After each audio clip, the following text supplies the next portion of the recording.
There's a small embarrassment that many people learn to hide with a quick smile. You run into someone who clearly remembers you. Their eyes light up. They approach with familiarity. And inside, your mind goes blank. The name doesn't come. It doesn't come gently. It doesn't come with effort. It doesn't come even with a silent prayer. All that comes is a void accompanied by a distressed thought. I should remember. And when you finally need to speak, you improvise. You use my friend, darling, how are you, deflect, change the subject, hope someone says the name first. It's a simple scene, but it carries weight. Because the name, for us, isn't just a sound. It's recognition. Many carry the guilt of forgetting names as if it were a lack of respect, a lack of interest, a lack of manners. And sometimes the guilt is so automatic that it doesn't even cross the mind. The body already reacts with tension. The face flushes. The breathing shortens. The person tries to disguise it but feels like they've failed an invisible etiquette. But the phenomenon is deeper, and in many cases, more human than it seems. Forgetting names easily is rarely just distraction. Often it's a portrait of how the mind protects energy, how attention has been trained, how anxiety takes up space, and even how you've learned to relate to others. It's curious. There are people who remember impressive details of a story, remember the clothes, remember the place, remember what was said. And still, the name slips away. Others remember names easily, but forget faces. Others remember the face and the name, but completely forget the context. What does this reveal? That memory isn't a uniform safe. It's selective. And the selection isn't random. It follows the trail of what was emotionally marked, repeated, associated, or considered relevant in the instant it was perceived.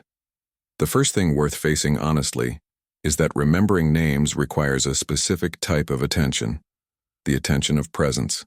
It's not enough to hear. You need to register. It's not enough to register. You need to associate. It's not enough to associate. You need to retrieve it later, when the emotion of the encounter has passed. And most people don't live encounters with presence. They live encounters in a hurry. The body is there, but the mind is on the next task, the next worry, the next response needed to seem appropriate. When that happens, the name becomes a peripheral detail, and the brain does what it always does to survive. It economizes. Those who live under constant tension often have a short memory for certain social details, not because of a lack of intelligence, but because of overload. The anxious mind works like a house with too many appliances plugged in at once. There's internal noise. There's anticipation. There's a permanent attempt to control what will happen, what others will think, what you should respond. In a state like that, the brain prioritizes threat and performance, not etiquette and delicacy. The person might leave a conversation remembering exactly what they needed to resolve, the risk they perceived, the tone of voice that bothered them, and forget the name that was said in the first 5 seconds, like someone dropping a key while entering with full hands. There's also a simple yet powerful factor: the way you hear the name. Many people, in the instant the name is said, are already thinking about their own name, their own handshake, their own posture, their own impression. It's not vanity in the vulgar sense, it's social self-protection. The mind says, don't mess up, don't seem weird, don't seem insecure. And while you're monitoring yourself, the name passes like a sound without landing. It enters but finds no place. Moreover, names are, by nature, arbitrary information. Unlike doctor, engineer, neighbor, which have meaning and image, a name doesn't always bring an immediate figure. It might not connect to anything. And what doesn't connect has a greater chance of evaporating. The brain remembers better what has a hook, an emotion, a story, an image, a repetition. Without a hook, the name becomes a loose leaf in the wind, and when you need it, it's already gone. But there's a deeper point that often bothers. Forgetting names can reflect a style of relating to the world. There are people who live more turned inward, people who observe, analyze, think, reflect, but don't anchor as much energy in the immediate bond. They can be rich internally, but they keep one step back in the social, not out of disdain, but out of reserve. For these people, the encounter might be perceived as an event that requires effort, and the brain, again, economizes.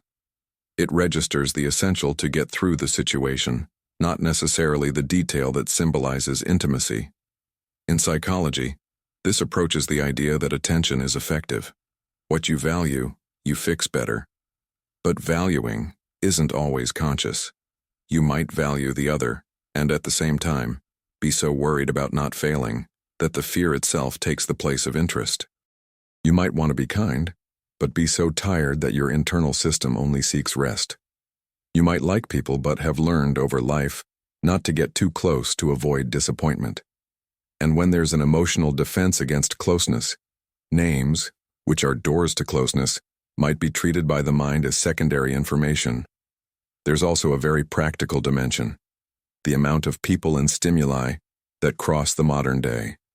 The human brain wasn't made to handle dozens of faces, messages, notifications, meetings, requests, and still store with precision names from quick encounters. The excess creates involuntary superficiality. You don't choose to be superficial. You're pushed into it. And then a paradox arises. You demand from yourself to remember, but live at a pace that prevents remembering. And why? It's not by chance. Because repeated forgetting points to a pattern, and patterns almost always have a cause. The cause can be simple: lack of memorization strategy, little repetition, distraction. Or it can be more psychological: social anxiety, fear of judgment, chronic hurry, low presence, excess self-demand, or even a mild form of dissociation, when the person checks out of the moment to endure it. This is where a mature view makes a difference. Instead of treating forgetting as a moral flaw, it's more useful to treat it as information about your internal state. When you forget names frequently, the question doesn't need to be "what's wrong with me," but "how is my attention living?" Are you present? Are you rushing inside? Are you worried about controlling the image? Are you tired to the point of not registering what you hear? Are you defending against intimacy without realizing? This investigation doesn't accuse, it illuminates. There's a subtle detail. Many people forget names precisely because they give too much importance to the act of remembering. It seems like a contradiction, but it's common. The greater the pressure, the greater the tension. The greater the tension, the worse the information retrieval. Memory works better when the body is relatively calm. When you enter internal panic, the brain shifts modes. It leaves the mode of collection and retrieval, and enters survival mode. And in that mode, the name vanishes even more. Later, when you're alone and relaxed, the name appears out of nowhere like a late taunt. This isn't a lack of respect. It's physiology mixed with emotion. And there's an almost symbolic aspect. Names are identity. When you call someone by their name, you say, "I see you." When you don't remember, you feel like you failed to see. The discomfort comes from that meaning. But the truth is that seeing isn't measured only by a retrieved word. There are people who remember the name and don't remember the heart. And there are people who forget the name but remember the look, the suffering, the story, the humanity. A memory lapse doesn't define the entire quality of your presence, although it can indicate where your presence is being stolen. The path that will be built here is to understand this phenomenon with depth and at the same time, with pragmatism. What happens in the brain when a name enters and doesn't stick? What emotional traits favor this type of forgetting? How anxiety and self-demand worsen the problem? And what simple attitudes can train the mind to register more naturally, without turning this into another source of tension?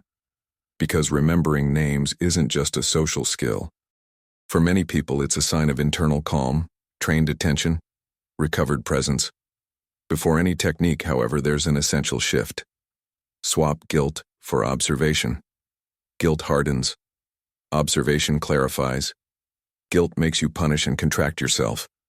Observation makes you understand and adjust. And when you adjust, something bigger happens. You don't just improve memory. You improve the way of being in the world. Forgetting names is usually interpreted as a social failure, but in practice it's a phenomenon of attention, encoding, and retrieval. For a name to stay, 3 things need to happen almost at the same time. You need to hear with presence, you need to mark that information as relevant, and you need to create a bridge to retrieve it later. When any of these steps fails, the name doesn't become memory. It becomes just a sound that passed. Most people think memory is storage. But memory is, first of all, selection. The brain is an energy manager. It decides at every instant what deserves to be kept and what can be discarded. And it decides based on criteria that aren't always conscious. Emotion, novelty, repetition, immediate utility, connection to something already known. When you meet someone and hear a name, the brain silently asks, is this going to be useful? Does this have meaning? Does this connect to what? If the answer is weak, it doesn't invest energy. The name falls to the ground. That's why two people can experience the same encounter and leave with different memories. One person is naturally associative. Any word becomes an image, becomes a story, becomes a link. Another person is more analytical or more worried about social performance. They're busy formulating responses, maintaining posture, interpreting the other. The attention is divided, and the name doesn't receive the necessary energy to take root. It's not a lack of intellectual capacity, it's internal economy. There's a very clear emotional component. Names require presence, and presence requires security. When you're secure, your mind opens. When you're tense, your mind narrows. In a state of tension, the brain prioritizes environment reading, possible threats, signs of disapproval, social cues that indicate risk. The name, which is a neutral detail, loses priority. This happens a lot in people who live with discrete social anxiety, sometimes not even noticed. It's not necessarily the fear of public speaking, it's the subtle fear of being judged, of seeming inadequate, of not matching up. The mind starts to watch itself, and by watching itself, abandons the registration of the other. And here's an irony. Some of the most empathetic and sensitive people are precisely the ones who forget names the most. Why? Because they feel the emotional climate of the encounter with intensity. They perceive tension, perceive expectation, perceive micro-expressions. The sensitivity becomes a radar that's on all the time, and radar consumes energy.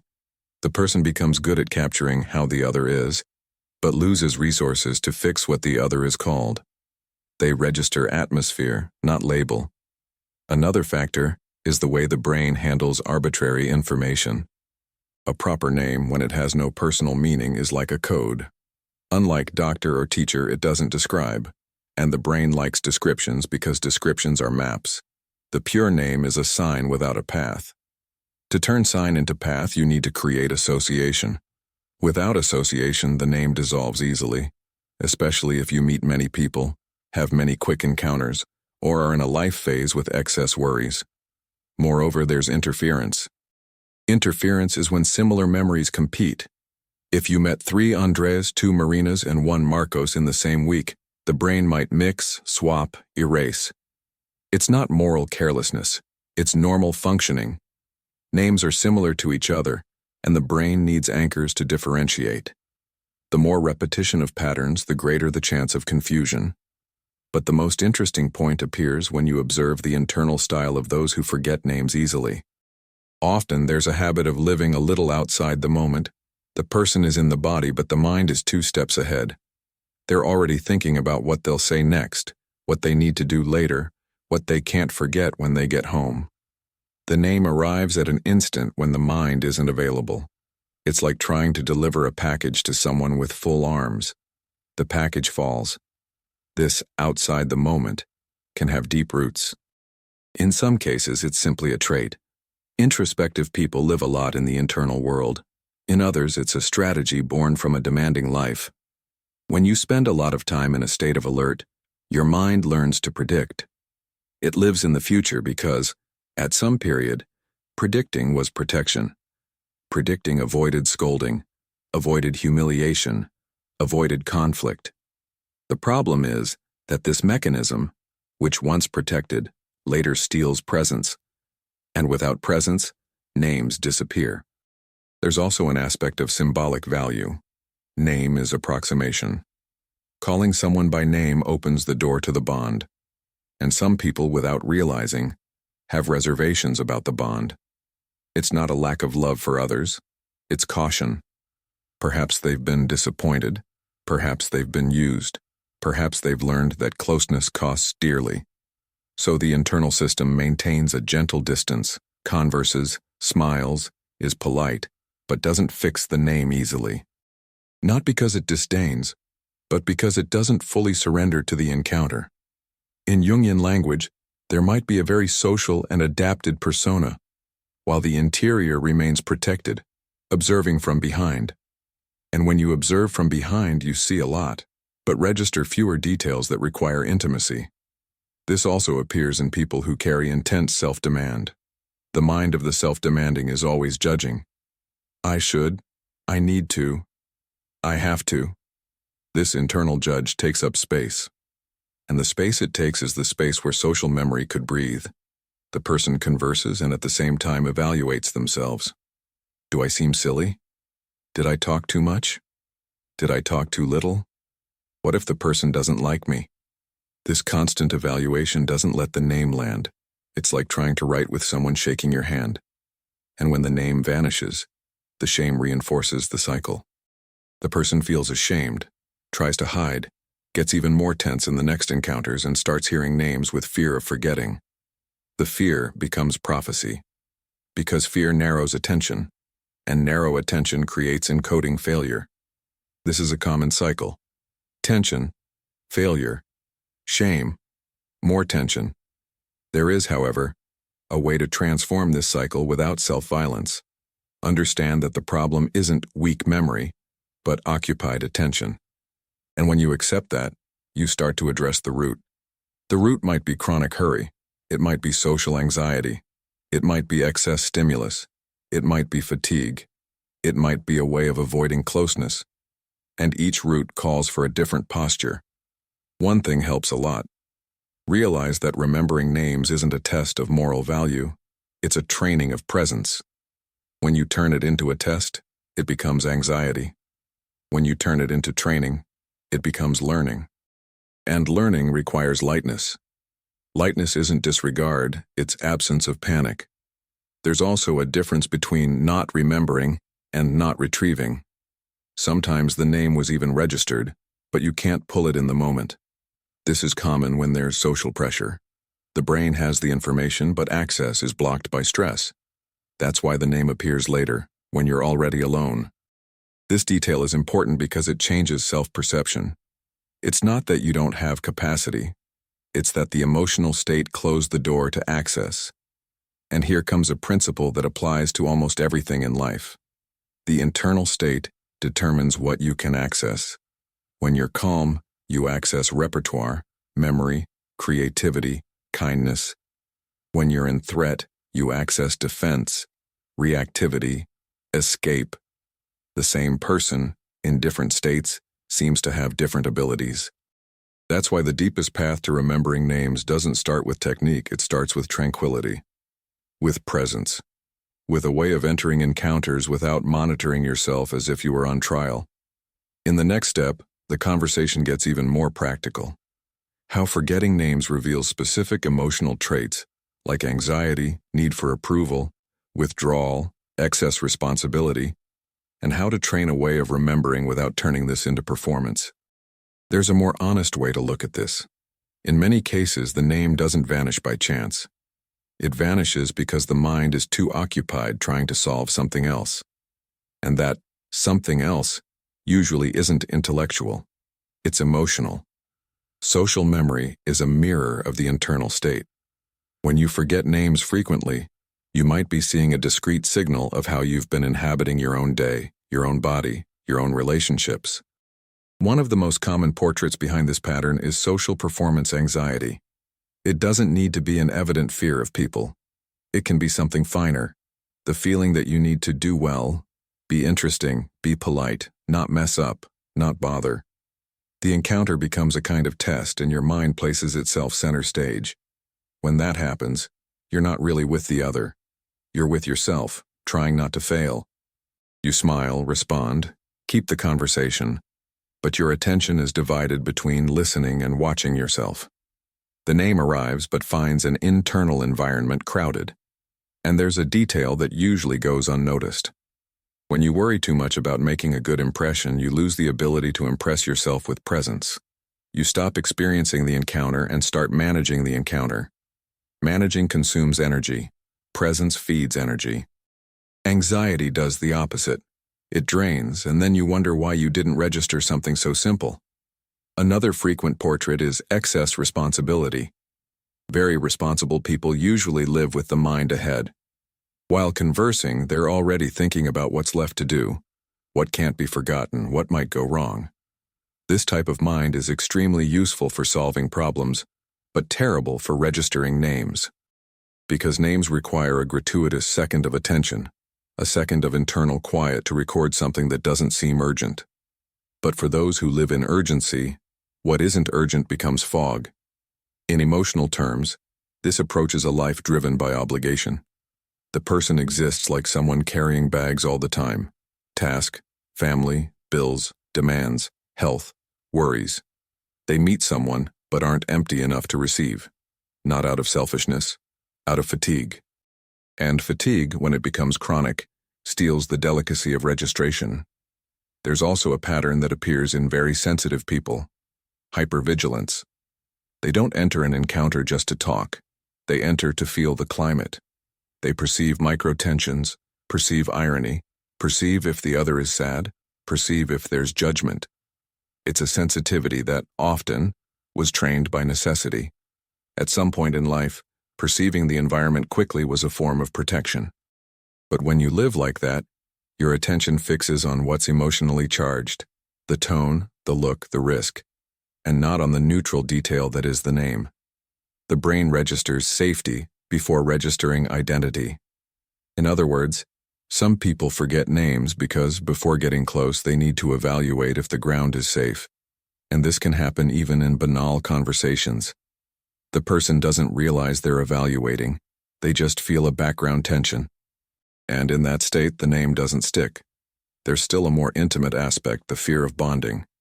It doesn't need to be a conscious fear. It can be a silent reserve. Some people learned, through difficult experiences, that attaching brings pain. So without realizing, they developed a contact style with distance. They're cordial, polite, even warm, but keep a piece of the soul out of the encounter. It's as if they're always ready to retreat. And names are symbols of approximation. Storing someone's name is a way of saying, "You entered here." If a part of you avoids letting others in, names tend not to take root. This can be especially strong in those who went through repeated disappointments. Friendships that betrayed, relationships that humiliated, families that demanded too much, environments where showing affection was dangerous. The person might become good at conversation, but weak at fixing names, not out of coldness, but out of self-preservation. The unconscious, to avoid future pain, economizes emotional investment at the beginning. And when you don't invest, the brain doesn't record. Another point, difficulty with names can also reveal a trait of focus turned to content, not to the person. There are people who register ideas, arguments, stories, but not labels. They remember what was said and forget who said it. This is common in those with a more abstract, more conceptual mind. It's not a moral problem. It's a cognitive style. But when this style adds to hurry and anxiety, forgetting becomes more frequent and more embarrassing. And there's a still more delicate dimension: shame and self-demand. After some forgetting experiences, the person starts to anticipate the error. They enter encounters already afraid. And that fear becomes a direct block. You hear the name and instead of registering, think, "I can't forget." That thought creates tension. Tension reduces fixation. And the cycle repeats. Shame isn't just a consequence, it becomes fuel for the pattern. This cycle is cruel because it turns a detail into a threat. And when something becomes a threat, the brain shifts modes. It leaves learning mode and enters defense mode. Defense takes up space. And then you have a paradoxical experience. The more you want to remember, the less you remember. And the less you remember, the more you accuse yourself. And the more you accuse yourself, the more anxious you get. A mature way to break this is to swap the question, "Why am I like this?" for "In what state have I been living?" Because almost always, it's not a permanent flaw. It's a repeated state. Hurry, fatigue, tension, self-demand, hypervigilance. When you improve the state, you improve social memory. And the first step to improve the state is to recognize that you don't need to punish yourself to learn. There's also a question of effective attention. Some people remember names when there's emotional warmth.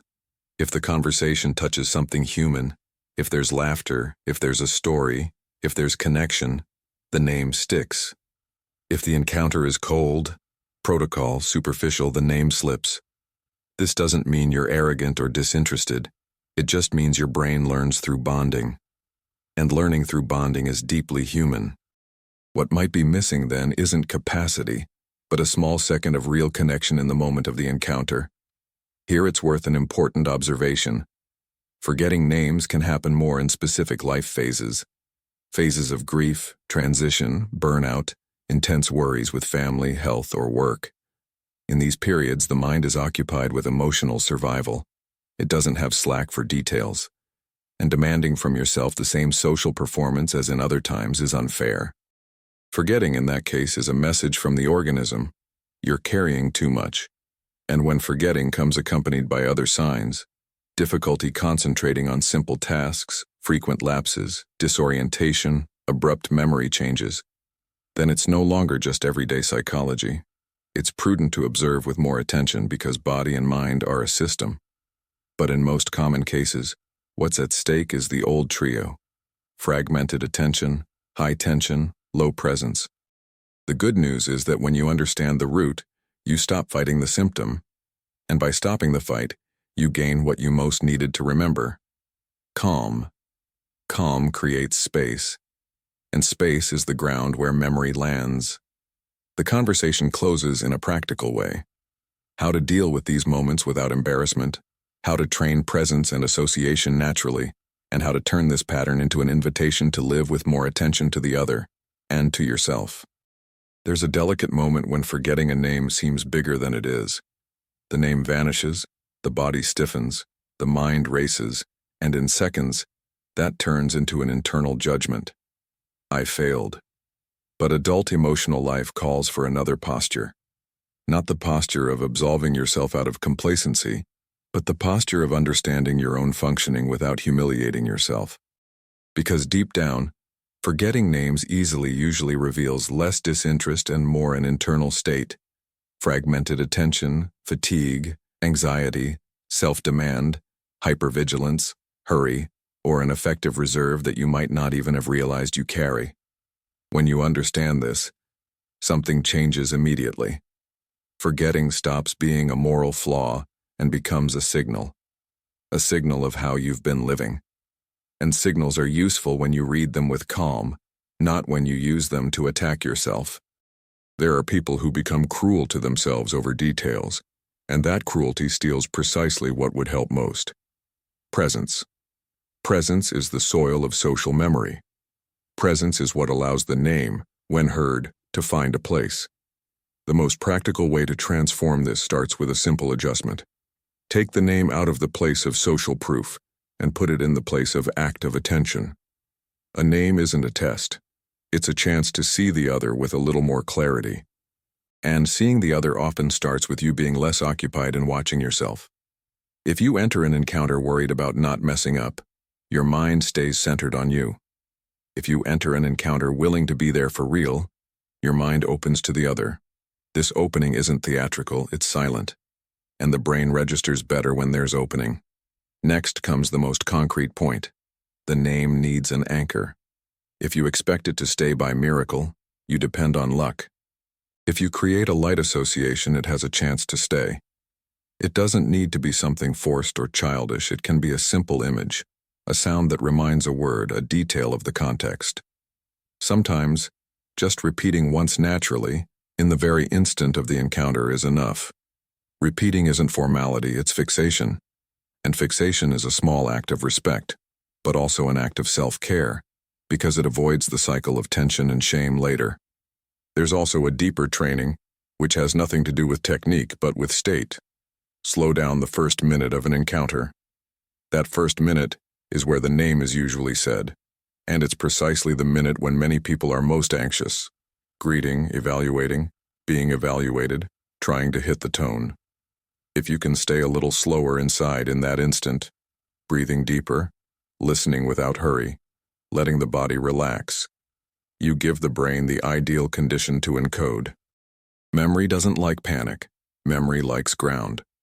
And when the name vanishes, despite everything, adult life also calls for grace. Not grace in the sense of whatever, but grace in the sense of not turning a lapse into a wound. A simple and dignified way to get through the situation is to abandon the disguise and choose tranquil honesty. The attempt to mask creates tension and distance. Honesty, when serene, brings closer. You don't need to dramatize or apologize as if you'd committed a crime. You can just acknowledge with simplicity and move on. Curiously, this posture usually reduces shame and, over time, improves retrieval because it removes the pressure. There's a truth that few people accept. Shame is one of the great enemies of memory, not because it erases information, but because it creates an internal state of threat. Threat contracts, contraction prevents access, and when you learn to deal with these instants without attacking yourself, you change the state. And changing the state is the most powerful part of the process because the state influences everything: how you hear, how you register, how you retrieve. But there's still a more human reading of this phenomenon. Names are symbols of bonding. If you've been forgetting names frequently, it might be that your life is asking for something bigger than techniques. It might be asking for reconciliation with presence. Presence isn't just being attentive, it's being whole. It's not living the encounter thinking about the next. It's not conversing while solving things inside. It's offering the other a type of attention that also returns you to yourself. And that has value that goes beyond remembering names. Because when you live more present, you become less anxious, less reactive, less tired inside. Memory improves as a consequence of a more inhabited life. Perhaps that's why this subject touches so many people. Because it reveals a common fragility, the feeling that we're living too fast and feeling too little. The name that vanishes might be just a detail, but it might also be an invitation. An invitation to slow down, breathe, look in the eyes with more calm, listen with more respect, and realize that the human encounter isn't a protocol. It's an instant when two stories cross. When you start to see it that way, the name stops being an obligation and becomes part of the encounter. And if you notice that you forget names mainly in phases of stress, fatigue, intense worries, perhaps the message is even more direct. Your mind is carrying too much weight. It's not weakness to admit that. It's maturity. Life wasn't made to be crossed with the chest always on alert. There's a type of intelligence in recognizing when you need to reduce noise, reduce hurry, reduce self-demand. Because when you do that, you don't just improve memory. You improve the quality of your presence in the world. If this reflection made sense to you, leave in the comments. In which situations do names vanish the most? Quick encounters, meetings, presentations, social events, or with people known for a short time? If you want to support the channel, like the video, share with someone who also lives this silent embarrassment, and subscribe to receive new reflections on everyday psychology, attention, and emotional maturity.